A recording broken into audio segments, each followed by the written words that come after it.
ভাই ভাই ঝগড়া করবেন না। আমাদের গ্রামে একদিন দেখেছি দুই ভাই ঝগড়া করছে, দিয়ে সব জিনিসপাতি ভাগ করতে লাগলো, দিয়ে ঢেঁকিটা কেটে ভাগ করে নিল। এটা আমার চোখের সামনে, আমরা দৌড়িয়ে গেছি, খুব ঝগড়া। তারপরে বলছে একজন আর একজনকে, থাম, আমার এই ভিটে বাড়ি তোর কাছে বিক্রি করব না, এমন এক মানুষের কাছে বিক্রি করে যাব যে তোকে গুতাতে পারে। এক ভাই আর এক ভাইকে বলছে। আর আজকে আপনাকে বলছি, ভাই ভাইয়ের সাথে যে গন্ডগোল আছে আজকেই মিটাতে হবে, আগামীকাল সন্ধ্যা পার না হয় যেন, মিটাতেই হবে।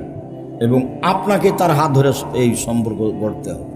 যতদিন পর্যন্ত সম্পর্ক না ঠিক হয়েছে ততদিন পর্যন্ত ইবাদত কবুল হয় না। মৌলানা সাহেবেরা খুব বিপদে আছে। মৌলানা সাহেবরা কি আছে? খুব বিপদে আছে। একজন বিপদে পড়লে আর একজন বলে ঠিক হয়েছে, ঠিক হয়েছে, ঠিক হয়েছে, উচিত হয়েছে, উচিত হয়েছে। তোমাদেরও তাই অনেক আছে।